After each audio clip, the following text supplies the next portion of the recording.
बिस्मिल्लाहिर्रहमानिर्रहीम। अस्सलाम वालेकुम नाज़रीन। Program political talk with Faiza Bukhari के एक्सक्लूसिव प्रोग्राम में आपको खुशामदीद कहती हूँ। नाज़रीन, आज के प्रोग्राम में मैं जिस शख्सियत के पास मौजूद हूँ, अगर उनके हवाले से बात की जाए तो पाकिस्तान की सियासत का एक मुनफरिद नाम नज़र आता है, जिन्होंने इंतहाई मखसूस नशिस्तों के ऊपर अपने सियासी कैरियर का आगाज़ किया और एक अच्छे लेवल पर परफॉर्म भी किया और एक विजनरी सियासतदान है। मैं मौजूद हूँ इस वक्त सेनेटर कामरान माइकल साहब के पास, जिनसे हम बात करेंगे अक़लियत के हकूक़ के हवाले से, अक़लियत के आइनी हकूक़ वो किस तरह से देखते हैं और इसी के साथ साथ पाकिस्तान की जो करंट सियासी पोजीशन है उसको वो किस तरह से देखते हैं। पाकिस्तान मुस्लिम लीग नून से एफिलेटेड हैं, तो पाकिस्तान मुस्लिम लीग नून जो है उसकी जो सियासी पोजीशन है वो क्या है, क्या जो बातें की जा रही हैं कि मरीम नवाज साहिबा और शाहिद हकान अब्बासी साहब ये एक ग्रुप का हिस्सा हैं और शहबाज शरीफ साहब जो हैं वो एक अलग ग्रुप का हिस्सा हैं, ये बातें कितनी दुरुस्त हैं और सेनेट में होने के साथ साथ बजट को वो किस तरह से देख रहे हैं, क्या आने वाला जो बजट है वो अवाम दोस्त होगा या नहीं होगा, शेख रशीद साहब की बातें कितनी दुरुस्त हैं, ये सब जानते हैं आज के प्रोग्राम में। हमारे साथ मौजूद है कामरान माइकल साहब। अस्सलाम वालेकुम।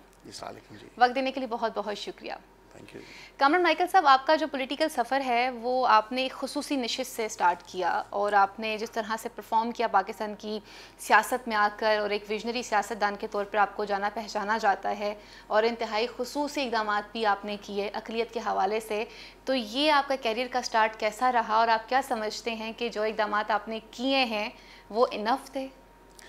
देखिए जी, मैं समझता हूँ कि पहली बात तो ये है कि बड़ा सफ़र तय करके इंसान यहाँ तक पहुँचता है। मैंने भी ग्रास रूट से अपना जो सियासी सफ़र था उसका आगाज़ किया और अपने इलाके से काउंसलर से स्टार्ट हुआ।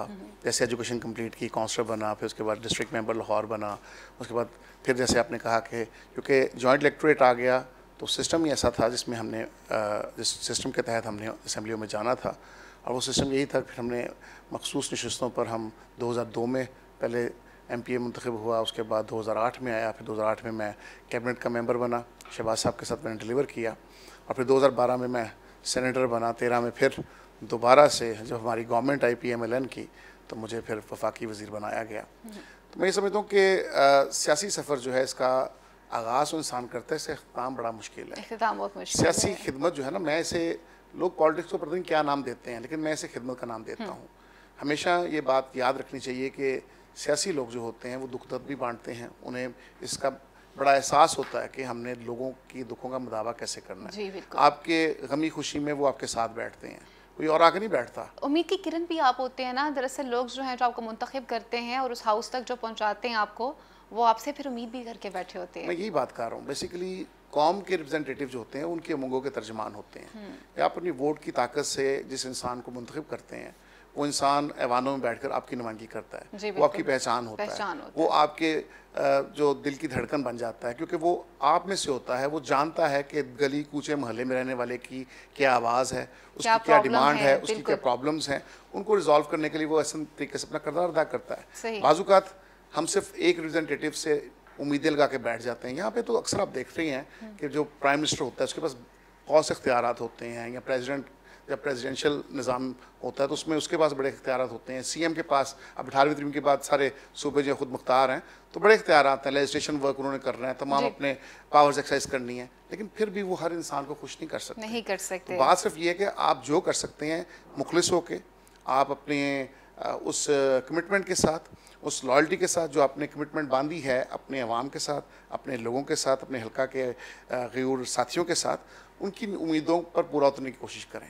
सबको खुश नहीं किया जा सकता, लेकिन आपकी जो डायरेक्शन है, डायरेक्शन आपकी जो है वो पॉजिटिव हो, डायरेक्शन होगी और पॉजिटिविटी होगी तो फिर आप डायरेक्शन किसी हद तक डिलीवर करने में कामयाब बिल्कुल ठीक होनी चाहिए, उस समझ की तरफ होनी चाहिए। क्योंकि बहुत से बथेरे लीडर्स ऐसे हैं जो रास्ता दिखाते रहते हैं, मंजिल का तैयार नहीं कर पाते। ठीक हो गया। अच्छा, अगर हम बात करते हैं कामरान माइकल साहब, जब अक़लियत के हवाले से बात आती है बिलखुसूस पाकिस्तान में, आप क्या समझते हैं कि मजहबी अक़लियतों के जो हकूक़ हैं, मजहबी हकूक़ हैं, उन्हें आप आइनी तौर पर किस तरह से देखते हैं? देखिए जी, आइन जो है ना वो तो क्लियर कट आपको ये हकूक़ मैसर है, वो आपको आइन जो है वो हकूक़ देता है। आइनी तौर पे आप आज़ाद हैं कि आप अपनी वर्शिप प्लेसेस पे जाएं और आज़ादी के साथ जो है वो अपने परफॉर्म कर सकते हैं। लेकिन बात सिर्फ ये है कि यहाँ पे माइंडसेट की बात है, क्योंकि हम इस चीज़ की स्ट्रगल अभी तक कर रहे हैं जब से पाकिस्तान बना है कि हमें वो हकूक़ क्यों नहीं मिल रहे, क्यों एक आम इंसान जो है वो तासुब का शिकार है, क्योंकि एक आम इंसान जो है चाहे वो माड़ा है चाहे वो चंगा है, वो इस मुल्क का शहरी है, उसके बुनियादी हकूक़ का तहफ़्फ़ुज़ रियासत की ज़िम्मेदारी है। और सबसे बढ़कर रियासत है क्या? रियासत के साथ जो मुआशरा है वो मुआशरा हम सब मिलकर बनाते हैं। हम इंसानों का मजमुआ जो है वो मुआशरा कहलाता है। हमने मिलकर उन लोगों को प्रोटेक्ट करना है, उन लोगों के हकूक़ के ज़ामन बनना है। देखिए, अपने हकूक़ के लिए सभी लड़ते हैं, अपने हकूक़ की बात सभी करते हैं, तो मज़ा तभी है ना जब दूसरे के हकूक़ भी हम मिसर आएँ। और यहाँ पर ये हालात हैं कि जो पिसा हुआ तबका है, जो महकूम तबका है, उसे हमने हमेशा अंधेरों की तरफ ही धकेला है। तो बहुत से कम लोग हैं, पॉजिटिव लोग बहुत सी हर पार्टी में मौजूद है, मैं समझता हूँ, लेकिन बहुत कम हैं जो ये पॉजिटिव सोच रखते हैं कि इनको हमने कौमी धारे में शामिल करना है। जब तक आप इस गुलदस्ते को नहीं सजाएंगे, पाकिस्तान के झंडे की हम बात करते हैं, हरा और सफ़ेद मिलकर पाकिस्तान बनता है। बिल्कुल, मैं यही बात करना चाह रही थी। हमारा जो पड़ोसी मुल्क भारत, वहाँ पे अक़लियत के साथ जिस तरह का नारावा सलूक रखा जाता है, अगर एज़ कम्पेयर टू भारत देखा जाए तो पाकिस्तान को आप किस तरह की स्टेट पाते हैं? और आप क्या समझते हैं कि जो चीज़ हमारे आइन में लिखी थी या जो कायद-ए-आज़म मोहम्मद अली जिन्ना ने जिस तरह से स्टेट को बनाया था, इसका क़याम किया था, क्या अक़लियत को वो तमाम चीज़ें उस तरह से डिलीवर हो पा रही हैं या नहीं हो पा रही? देखिए, कायद-ए-आज़म मोहम्मद अली जिन्ना बानिए पाकिस्तान को ज़्यादा वक़्त नहीं मिला। जो कमिटमेंट उन्होंने अक़लियतों के साथ की थी, उन्होंने कहा था हमने करब देखा है। जब हम इस बरे सगीर में अक़लियत में थे तो हमने वो करब से हम गुजरे हैं, हमने फेस किया है। हम नहीं चाहेंगे कि जब हम पाकिस्तान बनाएं तो आप लोग उस करब से गुजरें, ये कमिटमेंट थी। और फिर आपको पता है कि SP बहादुर सिंघा साहब जो थे, वो हमारे पहले स्पीकर थे कानून साज असेंबली के, उनके कास्टिंग वोट से पंजाब पाकिस्तान का हिस्सा बना था, लेकिन ये हिस्सा जो था इंडिया में चला जाना था। तो पाकिस्तान बनाते वक्त ये नारा जो था ये पंजाब असेंबली की सीढ़ियों पे लगा था। उस वक्त बाइफर्केशन हो रही थी, बाउंड्रीज जो थी वो मुतय्यन की जा रही थी। तो एक तारा सिंह साहब थे, उन्होंने उस टाइम के पार्लियामेंटेरियन थे, उन्होंने एक नारा लगाया था कि जो मांगेगा पाकिस्तान उससे मिलेगा कब्रिस्तान।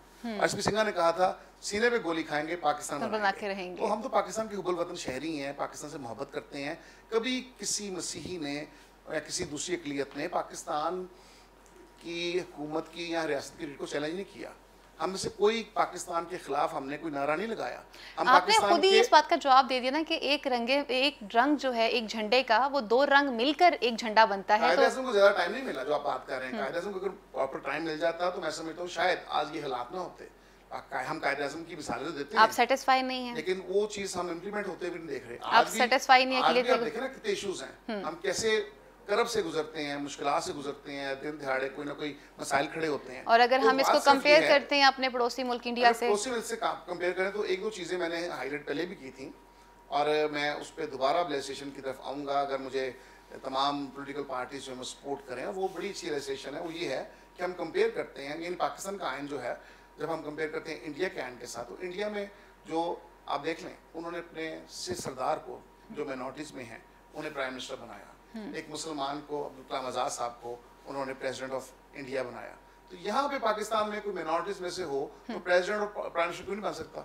हम वोट की ताकत से अपने अवाम में अपने नुमाइंदों को तो भेज सकते हैं। ये वज़ीर आज़म बैठे हुए हैं, प्राइम मिनिस्टर बैठे हुए हैं, दूसरे लोग बैठे हुए हैं, MNAs हैं, सेनेटर्स हैं, वो हमारे वोट से आते हैं, हम सब मिलकर वोट कास्ट करते हैं।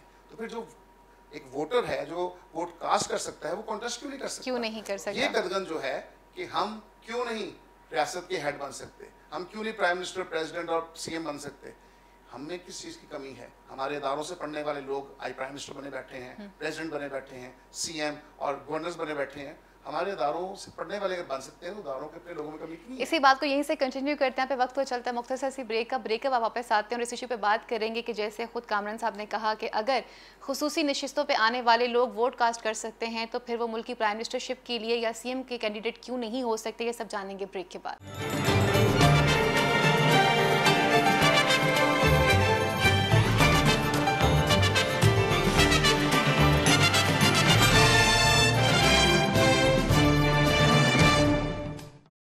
दुनिया में इकोनॉमी इस वक्त टोटली डिसरप्ट है। कहीं मार्केट शेयर की जंग है, कहीं प्राइसेस की, कोई वैल्यूज क्रिएट कर रहा है और कोई सप्लाई चेन स्ट्रॉन्ग कर रहा है। इसलिए ग्लोबली इक्विटीज, कमोडिटीज और प्रीशियस मेटल्स वॉलेटाइल हैं। पाकिस्तान खुद इंटरनल और एक्सटर्नल फ्रंट्स के इकोनॉमिक चैलेंजेस को काउंटर कर रहा है। क्या कर पाएगा और इतने रिस्की एनवायरनमेंट का इंपैक्ट हमारे बिजनेसेस पे क्या होगा? इन तमाम अहम अमूर को हम स्मार्टली डिस्कस करेंगे अपने program business news daily with Ehsan Iqbal में। So watch us Monday through Friday only on talent news.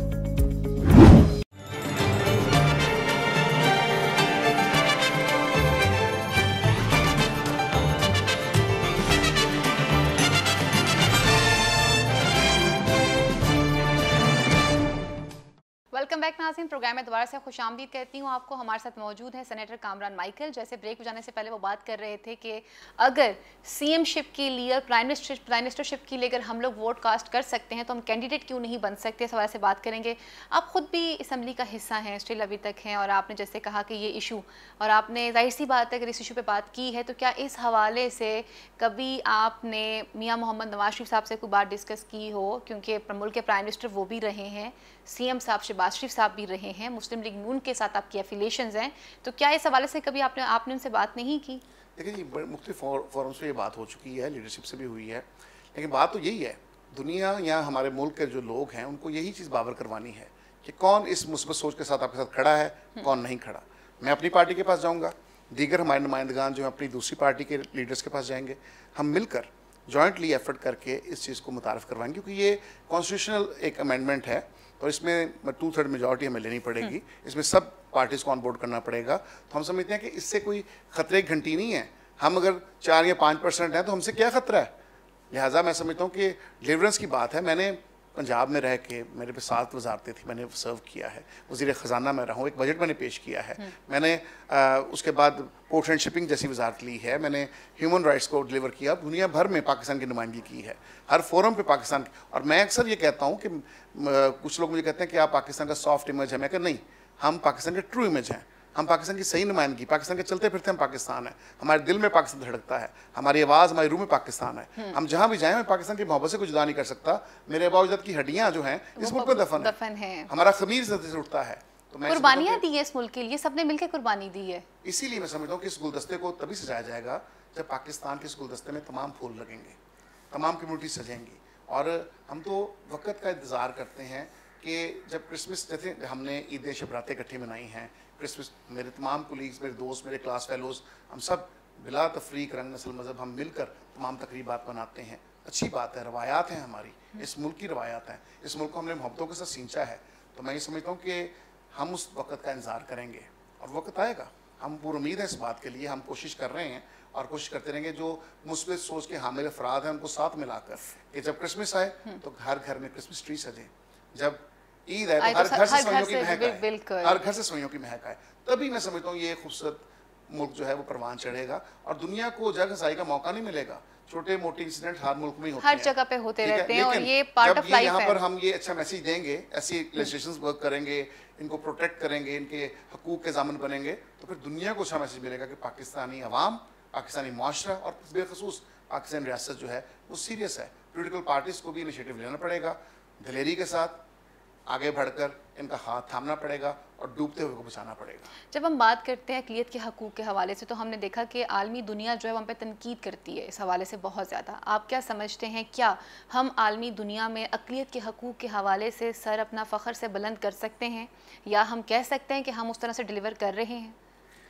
देखिए जी, क्यों हम पे तनकीद करती है, क्योंकि बाज़-औक़ात हम जो कवानीन, एग्जिस्टिंग कवानीन हैं यहाँ पे पाकिस्तान में, उसके रोशनी में जब हम देखते हैं तो क्या होता है कि हमें बहुत से जो कानून है वो इंसान की प्रोटेक्शन के लिए बनाए जाते हैं, जी, वो माशरे को सुधारने के लिए बनाए जाते हैं, लेकिन जब हम उस कानून की आड़ में मुख्तलिफ लोगों को, मुख्तलिफ कम्युनिटी को टारगेट करते हैं, उसका मिसयूज़ करते हैं, तब मैं समझता हूँ वहाँ पे जो है चीखो पुकार होती है। और वो चीखो पुकार अगर हम नहीं सुनेंगे, अपने कान बंद कर देंगे, तो दुनिया तो सुनेगी, दुनिया सुनेगी, और फिर दुनिया जब हमें पुकारेगी और हमें बुरा भला कहेगी, हमें तनकीद करेगी, तो शायद हमें बुरा लगता है। तो इसलिए मैं समझता हूँ दुनिया को मौका ही ना मिले, हम खुद अपने घर के मसाइल को जो है वो हल करें। अगर यहाँ पे किसी के साथ जुल्म हो रहा है, ज़्यादती हो रही है, और फिर वो लोग समझते हैं कि हमारे ऊपर जो है वो बिला वजह हमें जो है टारगेट किया जाता है, तो उन चीज़ों का ज़ाला करना रियासत की रिस्पॉन्सिबिलिटी है। जब हम अक़लियत के हकूक़ के हवाले से बात करते हैं, जैसे भी आपने खुद पहले थोड़ी देर पहले ही बात की कि जी हम जब प्राइम मिनिस्टर की कैंडिडेटशिप के लिए बात करते हैं या सीएम की कैंडिडेटशिप के लिए बात करते हैं तो हम वोट कास्ट करते हैं, लेकिन हम आगे नहीं आ सकते। एक और चीज़ हम देखते हैं कि जो अक़लियत है वो एक मखसूस नशिस्त के ऊपर आती है। क्या आप लोग डायरेक्ट इलेक्शन लड़कर असम्बली का हिस्सा नहीं बन सकते? देखिए, पहले डायरेक्ट इलेक्शन ही था, ये 2002 की जो असम्बली बनी है उसमें ये जॉइंट इलेक्टोरेट आया है। जब मुशर्रफ साहब ने ये बनाई थी, नया इलेक्टोरल कॉलेज लेके आए थे, तो उसमें जॉइंट इलेक्टोरेट को उन्होंने मुतारफ़ करवाया था और ख़वातीन के लिए और मिनॉरिटीज़ के लिए रिज़र्व सीटें कायम की गई थी ताकि उनकी नुमाइंदगी भी यकीनी बनाई जा सके। क्योंकि हालात ये हैं, कभी हमारी वो सोच नहीं आई है, वो सोच डेवलप नहीं हुई, हमने इस मास्टर को उस तरीके से सींचा नहीं है कि यहाँ पे कोई मिनॉरिटीज़ का बंदा जनरल इलेक्शन में खड़ा हो तो तुम दूरियाँ वोट डाले, लेकिन ये ट्रेंड, ये माइंडसेट हम चेंज कर सकते हैं। हमने यूनियन काउंसिल्स के इलेक्शन में मुस्लिम लीग नून ने लाहौर शहर में इस जहाँ पे आप बैठे हैं यहाँ पे भी जो है वो हमारे क्रिश्चियन बंदे को चेयरमैन का टिकट दिया और मुस्लिम और क्रिश्चियंस ने मिलकर उसे वोट किया और वो कामयाब हुआ, वो डिलीवर किया उसने इस इलाके से।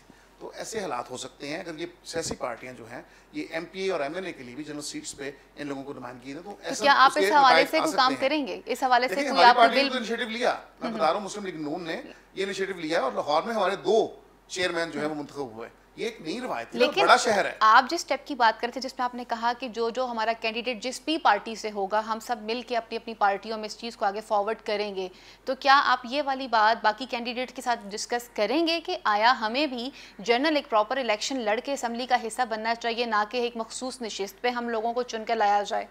देखिए उसके लिए जनरल इलेक्शन जो है वो यही है।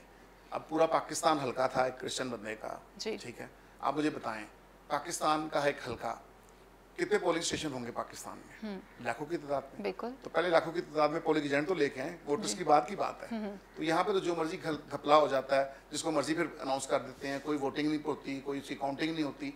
मसाइल हैं, एक बंदा पूरा पाकिस्तान नहीं लड़ सकता, या तो हल्काबंदी की जाए, नहीं तो फिर सब पार्टीज को इलेक्शन कमीशन पाबंद करे। एक नई लेजिस्लेशन होनी चाहिए, तमाम पोलिटिकल पार्टीज जो हैं वो पाबंद हों थ्रू इलेक्शन कमीशन कि आपने जिन इलाकों में मिनॉरिटीज का वोट ज्यादा है, 25% के करीब है, वहाँ पे आप मिनॉरिटी कैंडिडेट को वोट दें। फिर ये इलेक्शन आपस में लड़के मिनॉरिटी कैंडिडेट आएंगे, लेकिन या उनको टिकट दिया जाए, वो उस इलेक्शन का हिस्सा बने और पीपल को जो बाकी जो लोग हैं उनको ये इख्तियार हासिल होना चाहिए। सीटें बरकरार हैं, लेकिन जनरल सीट पे ये इनिशिएटिव लेना चाहिए। मैं समझता हूँ कि ये बड़ा अच्छा इनिशिएटिव कौमी धारे में शामिल करने के हवाले से है। जब मुझे वजीर खजाना बनाया गया, आप समझते हैं कि वजीर खजाना सीएम के बाद या पीएम के बाद दूसरी बड़ी जो वजारत होती है वो वजीर खजाना की होती है।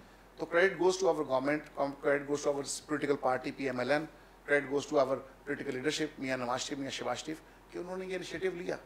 उन्होंने मुझ जैसे इंसान उन्होंने ये इनिशिएटिव लिया जो कि अप्रिशिएटेबल है, लेकिन फिर सवाल माइकल साहब किया गया इस चीज को यहाँ पे नहीं, हाउस ऑफ लॉर्ड्स में इस पे डिबेट हुई है। तो माइकल साहब जिन इश्यूज की आप बात कर रहे हैं इस पे डिबेट हुई है कि पाकिस्तान में एक क्रिश्चियन बंदे को वजीर खजाना बनाया गया है। एग्जैक्टली, ये इमेज जो है वो अच्छा गया, मुझे नहीं किसी को बनाया जाए, लेकिन ये इमेज जो है, अगर पाकिस्तान की सॉफ्ट इमेज की बात कर रहे हैं, ट्रू इमेज की बात कर रहे हैं, जब तक हम ऐसे इनिशिएटिव्स नहीं लेंगे, जब तक इन लोगों को हम कौमी धारे में शामिल नहीं करेंगे, जब तक बोल्ड स्टेप्स नहीं लेंगे, देखें इसके लिए आपको आगे बढ़ना पड़ता है। लेकिन बात नहीं थी। आप इस वक्त इमरान खान की सिचुएशन को फिर किस तरह से देखते हैं? जिस तरह से आसिया बीबी के केस को हैंडल किया गया, एक प्राइम मिनिस्टर जिस तरह से आके उस केस को डील कर रहा है और उसके ऊपर स्पीच दे के जा रहा है, आप समझते नहीं है कि उस वक्त क्या जो है वो प्रॉब्लम्स बनी हुई थी और किस तरह से उन प्रॉब्लम्स को डील किया गया? आप इस चीज़ को अप्रिशिएट नहीं करेंगे क्या? देखिए मेरी बात सुने, बात ये है कि ये चीज़ें जो हैं, हमें एक तो चीज़ें हैं कि अदालतें जो हैं, हमें अदालतों से इंसाफ की उम्मीद रखनी चाहिए, क्योंकि अदालतें ही ऐसी हैं जिनसे इंसाफ मिल सकता है। इंसान को इंसाफ नहीं दे सकता। बहुत मुश्किल मरहले होते हैं बाज़ुकात जिनसे हमें गुजरना पड़ता है। हर दौर में जो जैसे अब बात की हमने अक़लियतों के तहफ़्फ़ुज़ की, हर दौर में मुख्तलिफ़ क्राइसिस से अक़लियतें गुजरी हैं, उन्होंने सामना किया है। बहुत सी आबादियाँ जली हैं, बहुत से लोग मारे गए हैं, बहुत से लोगों ने सफ़र किया है। हत्ता कि जैसे आपने बात की कि सिर्फ आसिया बीबी की बात नहीं है, ऐसे बहुत सारे केसेस हैं। इस्लामत में केस हुआ, उन्हें बरी किया गया, अदालत से जैसे वो बाहर निकले हैं उन्हें मार दिया गया। फिर उस जज को जिसका नाम आरफ इकबाल भट्टी था, जस्टिस थे हाई कोर्ट के, उन्हें मार दिया गया।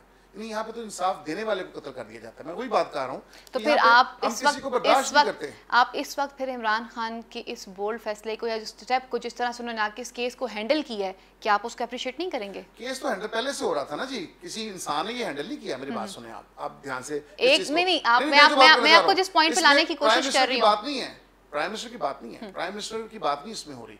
ये तो अदालती फैसले से एक बीबी आजाद हुई है।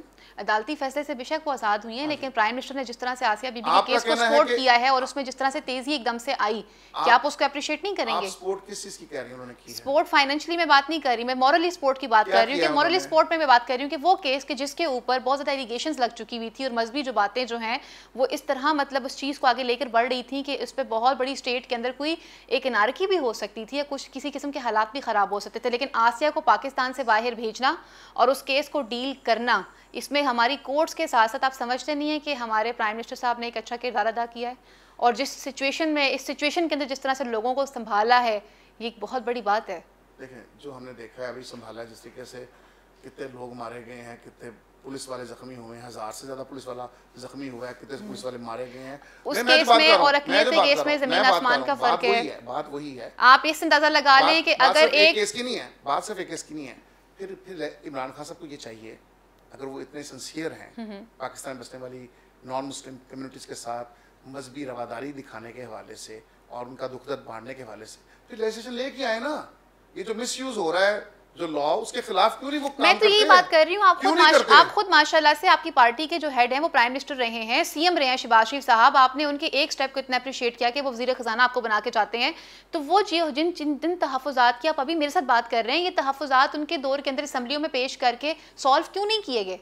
बात वही है, क्यों नहीं ये बिल मंजूर करवाए गए? आपके पास मेजॉरिटी थी, दोनों हाउसेस के अंदर आप मेजॉरिटी रखते थे, पंजाब में आप रखते थे, सूबा जो है वफाकी वो आपके पास था, उसके बावजूद आप अपने तहफ़्फ़ुज़ात दूर नहीं कर सके। अभी की बात कर रहे हैं, उस दौर में भी ये इनिशिएटिव हुए ना, माइनॉरिटीज को तहफ़्फ़ुज़ देने की यही बात हुई है।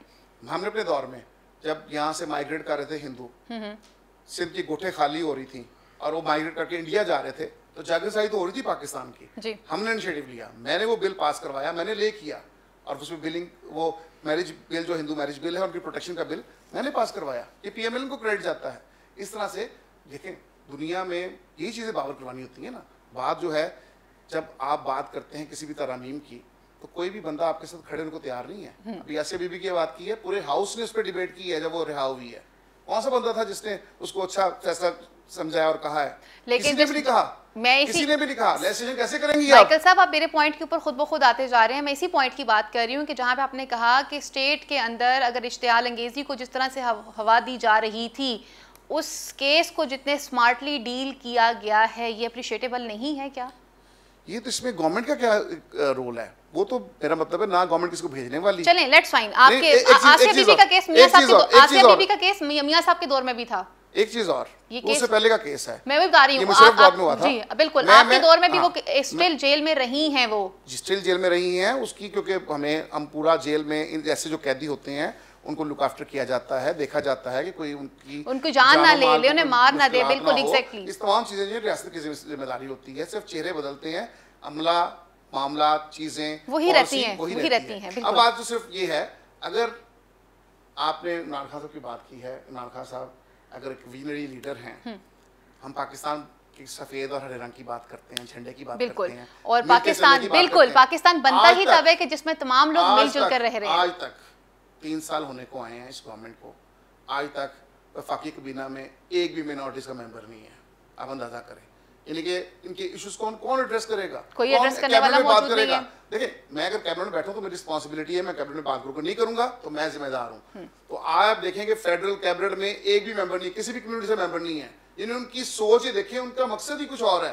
आप आसिया बीबी की एक बात करें, एक केस तो नहीं है, यहाँ तो सैकड़ों लोग जेलों में, फिर निकाले। नौकरियों में अक़लियतों का हिस्सा नहीं दिखाई देता, नौकरियों में अक़लियतों का हिस्सा दिखाई नहीं देता।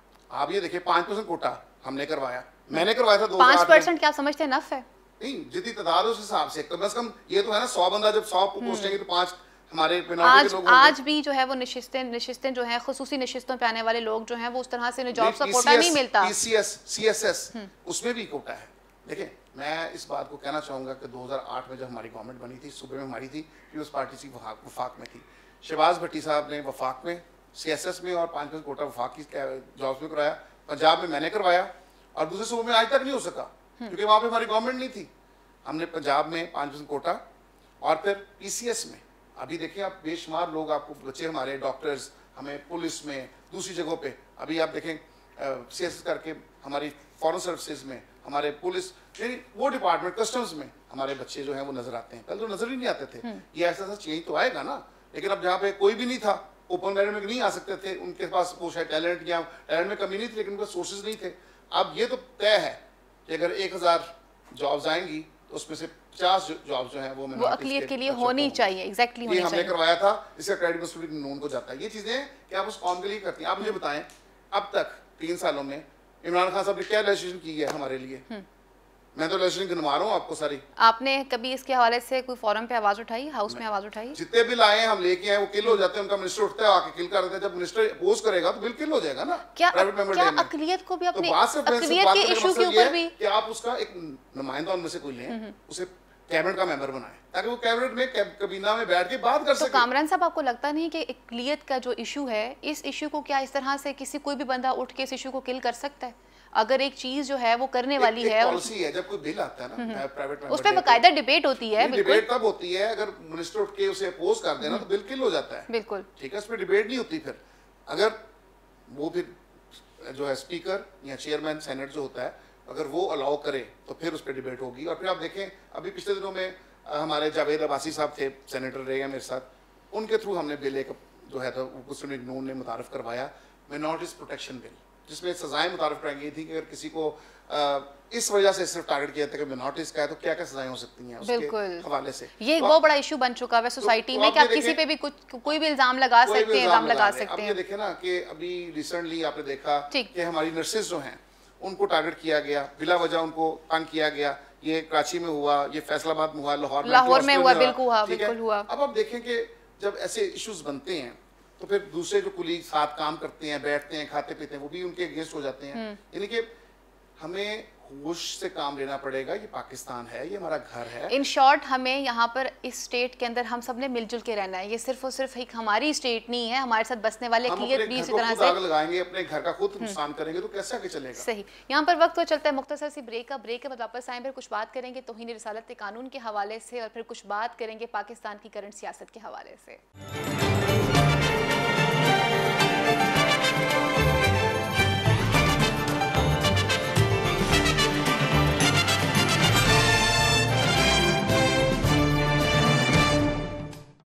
दुनिया में इकोनॉमी इस वक्त टोटली डिसरप्ट है।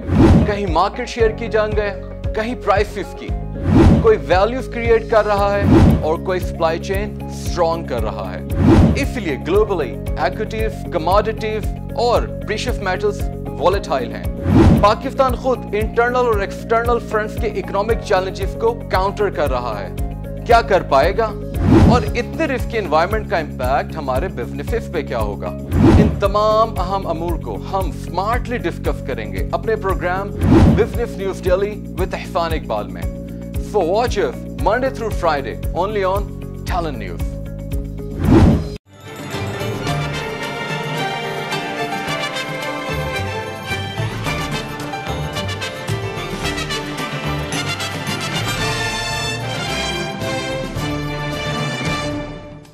वेलकम बैक नाज़रीन, प्रोग्राम में आपको दोबारा से खुशामदीद कहती हूँ। कामरान माइकल हमारे साथ मौजूद हैं। माइकल साहब, ब्रेक पे जाने से पहले आपने जिस तरह से अक़लियत के इश्यूज़ पे बात की और आपने बताया कि किन किन चीज़ों को सामने आप देखना पड़ता है और बहुत सारे इश्यूज़ ऐसे हैं जिनके ऊपर अभी तक काम नहीं हुआ।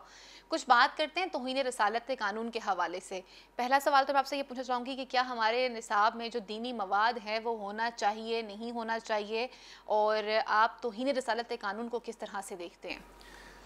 देखिए, जो दीनी निसाब है वो तो अखुवत का, भाईचारे का दर्ज देता है। हम किसी कानून के ख़िलाफ़ नहीं हैं।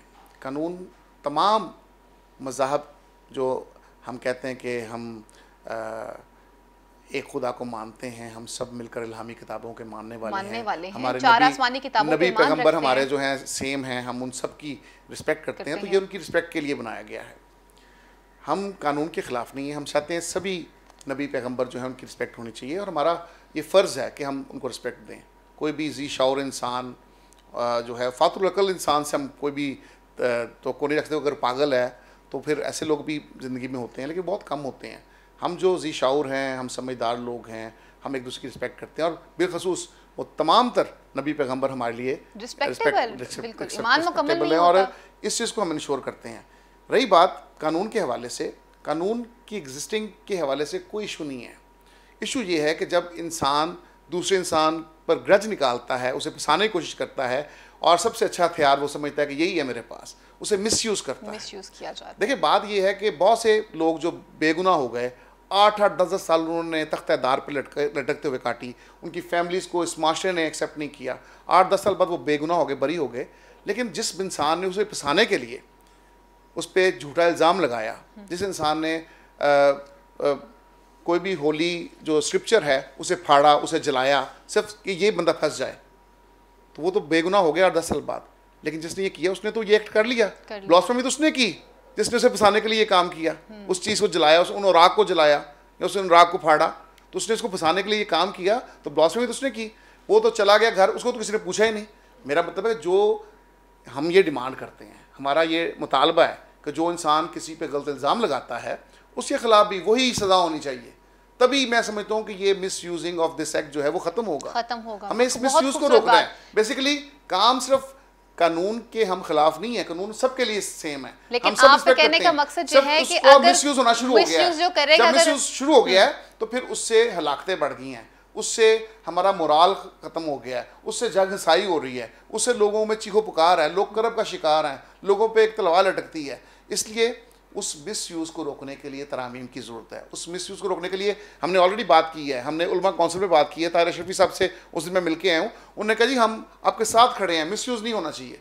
और मेरे ख्याल से अगर जैसे आपने कहा है कि अगर मिसयूज़ करने वाले को सज़ा मिलेगी तो फिर कल सोसाइटी में कोई भी बंदा इस तरह का एक्ट करने से पहले लाजमी सोचेगा कि मुझे इस बात की ये सज़ा मिल सकती है अगर मैं झूठा सज़ा नहीं देंगे। वो तो घर बैठ जाता है, उसका काम सिर्फ ये इल्ज़ाम लगाना और लोगों को मोटिवेट करना, लो जी पैजो, और फिर क्या होता है, बस्तियाँ जल जाती हैं, लोगों की जान और माल खतरे में पड़ जाता है, बहुत सी शहादतें हो जाती हैं। बात सिर्फ ये है, वो कोई भी हो। देखें हमने तो ये चीज़ देखी है, अब जेलों में अब जाएं, सिर्फ वहाँ पे मसीही नहीं है, वहाँ पे सिर्फ हिंदू नहीं है, उसमें मुसलमान अगेंस्ट मुसलमान केसेस हैं, और वो ग्रज है, ज़मीन का मसला है, कोई और मसला है, ख़ानदानी मसला है, कोई और झगड़ा है। तो उन्होंने क्या किया कि एक दूसरे पे इल्ज़ाम, इन शॉर्ट आप सेटिस्फाई नहीं है। नहीं, मैं समझता हूँ कि इस पर लेजिस्लेशन होनी चाहिए, इसकी तरामीम मिस यूज़ के हवाले से होनी चाहिए, हमें इसका गलत इस्तेमाल रोकना पड़ेगा। और इस पर हमने जो उलमा कराम है वो ऑलरेडी ऑन बोर्ड है हमारे साथ, और हम इस पे काम कर रहे हैं, और मैं समझता हूँ बहुत जल्द। और आप क्या समझते हैं कि इस हवाले से हमारा जो उलमा कराम का जो बोर्ड है, बिलखुसूस इस वक्त जहाँ पर अक़लियत की भी हम बात करते हैं, फ़िरका वारियत की हवा भी काफ़ी तेज़ी से फैल जाती है। जैसे लास्ट दिनों के अंदर सोशल मीडिया जो है वो एक वेपन के तौर पर यूज़ हो रहा था, और बहुत सारे सेक्ट्स जो हैं वो उसके ऊपर एक्टिव हुए थे। कोई भी बंदा किसी को भी कुछ कह सकता है। पाकिस्तान में आपने देखा है कैसे हज़ारा कम्युनिटी को टारगेट किया जाता है, तो हम तो पहली मिनॉरिटीज़ में हैं। देखें बात ये है कि जब आप उन सेक्ट्स को जो पाकिस्तान में मौजूद हैं और जो मुस्लिम्स हैं उनको भी आप टारगेट करते हैं, उनको सिर्फ इस बेस पे करते हैं कि वो आपके साथ आपकी हाँ में हाँ नहीं मिलाते, हम एक दूसरे को टारगेट करते हैं। तो बात सिर्फ ये है कि इस हवा को रोकने की ज़रूरत है। उसके लिए ये तरामीम करनी ज़रूरी है कि अगर कोई बंदा किसी भी लॉ को गलत मिसयूज़ करता है, लॉ हमारी प्रोटेक्शन के लिए है, लॉ हमारे नबी पैगम्बरों की जो है हुर्मत के लिए बनाए गए हैं, लेकिन जब आप उसको मिसयूज़ करते हैं अपने ज़ाती मफाद के लिए तो फिर वो इंसान गलत करता है, बेसिकली वो अपने ताई ब्लॉसमी कर जाता है। तो लिहाजा उसको किसने पकड़ना है, वो तो बस करके चला गया, उसने तो राग फाड़े भी मुझे फंसाने के लिए, उसने जलाए भी, मैं तो बरी हुआ 10-12 साल मुझे लग गए, लेकिन उसने तो किया एक्ट, उसको क्या सज़ा मिली? जिसने एक्ट किया उसको सज़ा नहीं मिली। तो एक तो ये चीज़ है, दूसरी ये है कि इसको बिल्कुल हमें इस चीज़ को इंश्योर करना चाहिए। पहले ये जस्टिस चौहान साहब का एक फ़ैसला आ चुका है कि जब FIR लॉन्च हो तो कोई SP रैंक से कम ऑफिसर्स जो इसकी तफ्तीश ना करे, तफ्तीश करने के बाद FIR लॉन्च हो, या FIR लॉन्च पहले हो जाती है उसके बाद केस पे जो है वो और तफ्तीश उस तरह से नहीं की जाती जैसे तफ्तीश करने का हक है, क्योंकि अगर अक़लियत के हवाले से बात की जाती है तो फिर तफ्तीश का पैरामीटर थोड़ा चेंज करना पड़ेगा हम लोगों को।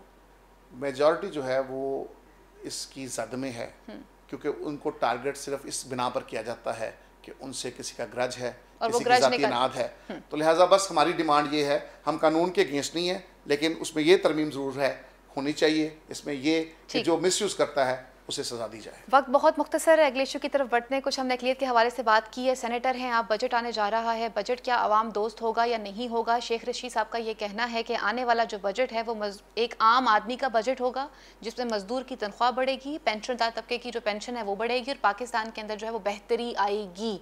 क्या आप समझते हैं कि माशी के लिहाज से हम लोग इस वक्त बेहतरी की तरफ जा रहे हैं, हमारी कंडीशन ठीक होगी? देखिए पेंशनर्स को तो हर दौर में 5-7%, 10% तक रिलीफ मिलता है, ये कोई नई बात नहीं वो कर रहे। पहले भी 2 बजट मजदूर तबके को भी उन्होंने हाईलाइट किया, पहले भी 2 बजट दिए उन्होंने। मजदूर तबके का 1000 बढ़ाएंगे अगर, पहली बात देखें ना, हम कहते हैं मजदूर तबके को जी कम से कम 18,000 रुपया मिलना चाहिए, कम से कम जो सैलरी है, वेजेस जो हैं वो 18,000 होनी चाहिए। तो क्या 18,000 इनफ है पाकिस्तान में रहते हुए इन हालात में? तो मैं समझता हूँ जिस बंदे के 4 बच्चे हैं, 3 बच्चे, मजदूर जो हैं अपनी फैमिली को कैसे पालेगा? बिल लेके लोग बैठे होते हैं। अब कभी हमारे पास जो दोस्त आते हैं या लोग आते हैं, कोई डिजर्विंग लोग आते हैं, वो पहले आते थे कि हमें खाने पीने के लिए कुछ दें, अब वो आते हैं कि हमारा बिल पे करवा दें जी। बात सिर्फ ये कि आप हालात ये देखें कि जब आप महंगाई इस लेवल पे ले जाएंगे, जब आपके साथ मिलकर आटा चोर बैठेंगे, चीनी चोर बैठेंगे, हर वो बंदा बैठेगा जिसने मुल्क की इकॉनमी पर डाका डाला है और आप उनका कोई एहतसाब नहीं करेंगे, आपने सिर्फ टारगेट किया अपोजिशन को, और फिर हालात क्या होंगे जब हर चीज़ यहाँ से चोरी होगी, एक्सपोर्ट की जाएगी, फिर दोबारा खरीदने के लिए उसी चीज़ को मंगवाया जाएगा। डबल पैसे कमाते हैं ये, मल्टीप्लाई करते हैं, और फिर आपके साथ आपकी बगल में बैठ के वो फिर ढंढनौता अपना ड्राम भी बजाते हैं। आप ये मुझे बताएं कि फिर इन हालात में पाकिस्तान का क्या होगा? अगर आप 1, 2, 3 हज़ार बढ़ा भी देते हैं तो वहाँ पे तो जो टारगेट हो रही है कम्युनिटी, जो पाकिस्तान में लोग रहते हैं, उनका गुजारा नहीं है, वो मुश्किलात में ज़िंदगी बसर कर रहे हैं। उनको आपने रिलीफ किसी मद में नहीं दिया, आपने आटे की मद में रिलीफ नहीं दिया, आपने चीनी की मद में रिलीफ नहीं दिया। आप देखें, अंदाज़ा करें, ये 3 सालों में, हमारी गवर्नमेंट 3 साल पहले थी, आप देखें चीनी का रेट क्या था और अब क्या है, पेट्रोल का रेट क्या था, अब क्या है, आटे का रेट क्या था, अब क्या है। ये बजट आवाम दोस्त बजट नहीं हो सकता, ये रिलीफ उनको दे नहीं सकते, कीमतें वापस लेके आए ना। IMF के कर्जे इतने ज्यादा थे और हमसे पिछली गवर्नमेंट से इतने कर्जे लिए हुए थे, हम तो मजबूर हैं। बात ये सुने, हम पूछते हैं इमरान खान साहब तबीयत ठीक है, बीमार हो जाए, कहते पिछली गवर्नमेंट ने की हुआ है खराब, हर चीज़ पिछली गवर्नमेंट ने, भाई तूने गलत चीज़ खाई है भाई मेरे, तो तू बीमार हुआ है। बात सिर्फ ये है कि हर चीज़ पिछली गवर्नमेंट फेंकना। आपने फिर 3 सालों में क्या किया? आपने तो कहा था मैं 90 दिनों में सुधार दूंगा। आप लोगों ने कर्जे नहीं लिए? कर्जे हर गवर्नमेंट ने लिए हैं, हर गवर्नमेंट ने लिए, लेकिन उस मद में लिए जितना कर्जा इन्होंने ले लिया है। इन्होंने जिस तरीके से पाकिस्तान को डुबो दिया है, अब देखें जब कर्जा लिया जाता है तो इसलिए लिया जाता है कि ताकि नई सनतें लगाई जाएं। ट्रेन हादसा हुआ है, ट्रेन हादसा हुआ है, वफाकी वज़ीर फवाद चौधरी साहब का ये कहना है नए मौके फराहम किए जाएं, यहाँ पे रोजगार लाया जाए, जब तक सनतें नहीं लगेंगी, मिलें नहीं लगेंगी, फंड्स नहीं लगेंगी। वफाकी वज़ीर फवाद चौधरी साहब का ये कहना है कि ट्रेन हादसे में हम आज़म स्वाति को क्यों जो है वो मजबूर करें, इस्तीफा उनसे लें, क्योंकि ये काम तो आपकी तरफ से ख़राब हुआ है, क्योंकि इस वक्त जितने भी इदारे हमें दिए हैं वो तो काम ही नहीं कर रहे, सारे जीरो से हमने स्टार्ट किए हैं। अच्छा, अब देखें ना, इनकी नाहली देखें आप, इतने नाहल हैं कि ये रेलवे ऐसा इदारा था जिसमें कम से कम, मुझे सही टारगेट नहीं कि 70 से ज़्यादा लोकोमोटिव जो थे नए ऐड किए गए थे। ख्वाजा साद रफीक साहब ने इसको पैरों पे खड़ा कर दिया था। वो कह रहे हैं साद रफीक साहब ने इस इदारे का बेड़ा गर्क किया। अब आप ये देखें कि उसके बाद ये खुद आए हैं, इनके दौर में कितने हुए हैं, इन्होंने कब डिज़ाइन किया है? ये जो हमारे शेख रशीद साहब हैं, इन्होंने खुद आके उस इदारे को संभालने की कोशिश की है, लेकिन उसमें कितने हादसे हुए हैं। इन्होंने क्या किया? अभी देखें ट्रेन जो है, टॉक करते हुए उनका यही कहना था कि जी हम आज़म स्वाति साहब से क्यों इस्तीफा लें, क्योंकि इस्तीफा तो हम तब लें कि जब इदारा ठीक हो, हम तो जीरो से स्टार्ट कर रहे हैं, हमें तो खराब इदारा हमारे हाथ दिया गया। आप ये देखें कि जब रियासत में ये हाल हो कि लोग लाशें रख के सर्दी में, ठंडनाती सर्दी में हज़ारा कम्युनिटी जो है वो बैठी हो और वज़ीर आज़म के मेरी प्रायोरिटी में ये शामिल नहीं है कि वहाँ पे जाऊँ, बेहिसी का ये आलम है। इनको आप कैसे कह रहे हैं कि ये इस्तीफे देंगे? ये इस्तीफे नहीं देंगे, ये तो लूट मार के प्रोग्राम पे आए हैं, किसी और झंडे पे आए हैं, इन्होंने बाहर भाग जाना है। इनका तो सासे यहाँ पे नहीं है, सासा बच्चे होते हैं, फैमिली होती है, इनके बच्चे तो बाहर पढ़ते हैं, बाहर रहते हैं, तो पाकिस्तान में नहीं है, बाहर रहते हैं। बड़े मियां साहब के बेटे भी तो पाकिस्तान से बाहर हैं, बिजनेस वहां पे करते हैं। प्राइम मिनिस्टर नहीं है ना जी। नहीं, मैं बात कर रही हूं पाकिस्तान से, पाकिस्तानी अवामी नुमाइंदे तो रहे हैं ना, वो जो मैं बात कर रहा हूं, अवामी नुमाइंदे तो रहे, पाकिस्तान के साबिक वज़ीर आज़म तो रहे ना। सब तो हर जगह पे गए हैं, ये क्यों नहीं गए उनके पास जब बुला रहे थे वो? लेकिन मुझे ये 6 दिन के बाद गए हैं, इनको 6 दिन के बाद जाग खुली है। अच्छा, आप इतना बता दें कि मुझे बताएं, पाकिस्तान के वज़ीर आज़म साहब का वज़ीर आज़म के बेटे बाहर क्यों हैं? आपने मिनॉरिटीज की बात की, पाकिस्तान में कितनी मिनॉरिटीज रहती हैं? प्राइम मिनिस्टर थे, वज़ीर पाकिस्तान थे मियां नवाज शरीफ साहब, हिंदू कम्युनिटी की दिवाली होली पे वो गए, क्रिसमस के केक्स वो काटते थे, सिखों के त्योहारों पे वो जाते थे, भाई कम्युनिटी में वो जाते थे, दिवाली के मौके पर ये भी भूल जाते हैं, सिर्फ कहते हैं एक लाइन कहीं तो फर्क है, वो भी वही है, हम भी वही हैं। तो यही होना चाहिए ना जी जी, मोहब्बतें और क्या होती हैं? बिल्कुल, लाइन तो है ना बीच में, लाइन का इस्तेमाल तो किया ना उन्होंने, सही, तो गले से कैसे लगाएंगे फिर किसी को? लेकिन इतना मार्जिन तो देना, बड़े मियां साहब के बच्चे भी तो लंदन में अपना बिजनेस कर रहे हैं। हम प्रो पाकिस्तानी इसाक डार साहब ऐसे के वापस आने का नाम नहीं लेते, लंदन की सड़कों पे टोपी पहन के फिरते हुए बिल्कुल सही नजर आते हैं। बात सिर्फ ये है, कितने मजे की बात है ना। प्राइम मिनिस्टर नहीं है इस टाइम, प्राइम मिनिस्टर कौन है? इमरान खान साहब की बात करें, इमरान खान साहब ने बनाया टाइगर फोर्स, सिस्टम आपके पास भी रहा है माइकल साहब, सिस्टम आपके पास भी रहा है, रवायात आपने भी बरकरार रखी है। हर जगह पे जहां पे प्रॉब्लम हुई है वज़ीर आज़म खुद पहुंचे हैं। मैं तो बात कर रहा हूं बेहिसी की, बेहिसी की बात कर रहा हूं कि जब आपके अंदर जज्बात ही ठंडे पड़ गए हैं किसी के लिए, मिनॉरिटीज का कोई नुमाइंदा नहीं आपकी कैबिनेट में, आप यहाँ पे इंसिडेंट्स होते हैं, कहीं नहीं जाते, इतने त्यौहार आते हैं किसी के साथ सेलिब्रेट नहीं करते। पीडीएम ने टफ टाइम देना था, शहबाज शरीफ साहब ने घर में इशाइया बुलाया और उस इशाइये के ऊपर उनका जो मेन मोटिव था वो ये था कि बजट के ऊपर जो अपोजिशन है वो मिलकर गवर्नमेंट को टफ टाइम देगी।